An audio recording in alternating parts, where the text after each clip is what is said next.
Bonjour tout le monde, aujourd'hui on va faire l'interprétation de quelques ECG. Bon, on commence. Là c'est un ECG non nommé, non daté, il n'y a pas de vitesse. L'étalonnage est standard.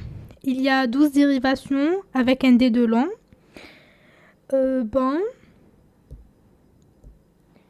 c'est là le D de long, il est là.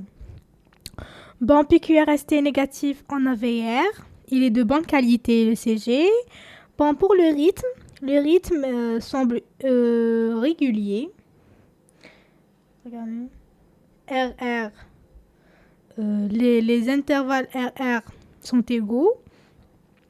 Bon, le rythme est régulier, non sinusal, parce qu'il y a quelques QRS qui ne sont pas précédés par une onde de P.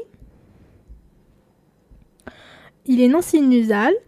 Bon, non sinusal, régulier, non sinusal, fréquence cardiaque. Bon, vu qu'il est régulier, on divise 300 sur le nombre de carreaux entre les deux ondes de R. Là, il y a combien de carreaux entre les deux ondes de R? 1, 2, 3, 4, 5, 6, 7, 8. Alors, c'est 300 sur 8. C'est autour de 37... Okay. 37 battements par minute. Je pense, hein, à peu près. 37 battements par minute. L'auriculogramme, les ondes de P sont de morphologie et d'amplitude normale. La conduction auriculo-ventriculaire il y a une dissociation auriculo-ventriculaire. C'est en faveur d'un BAV 3e degré.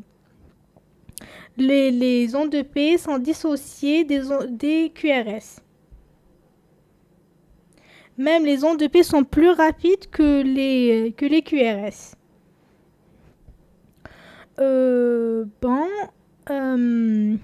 Aussi, les QRS maintenant, on parle des QRS. Les QRS sont sans fin, regardez, 0,08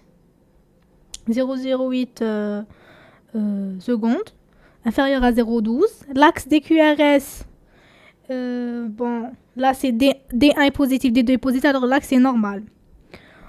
La morphologie, elle est normale. Regardez, en V1, c'est sous forme de RS. En V6, sous forme d'onde de R. Il est normal. Elle est normale, la morphologie. Quoi d'autre? C'est tout. Le segment ST isoélectrique, l'onde de T, elle est de morphologie d'amplitude normale, asymétrique normale. En conclusion, c'est une bradycardie. J'ai oublié de dire bradycardie en premier. C'est une bradycardie régulière, non sinusale, fréquence cardiaque 37 battements par minute. C'est en faveur de BAV 3e degré complet. À foyer d'échappement, bon là, vu que les QRS sont fins, le foyer d'échappement est jonctionnel et supraiscient. J'ai oublié de le dire quand je décrivais les QRS. Fallait dire foyer d'échappement supraiscient. Parce que les QRS sont fins. Là, c'est le ECG non nommé, non daté. L'étalonnage est standard. Il y a 12 dérivations avec un D de long. PQRS négatif en AVR. Il est de bonne qualité. Le rythme est régulier. Sinusal, parce qu'avant chaque QRS, il y a une onde de P. Il y a 3 carreaux, alors c'est 100 battements par minute. Fréquence cardiaque, 100 battements par minute. L'auriculogramme, les ondes de P sont de morphologie d'amplitude normale. Le PR est raccourci. Regardez. Il est raccourci. Il est de 0,12. Il est raccourci. Je pense 0,08. Hein. 0,12 secondes. Il est raccourci.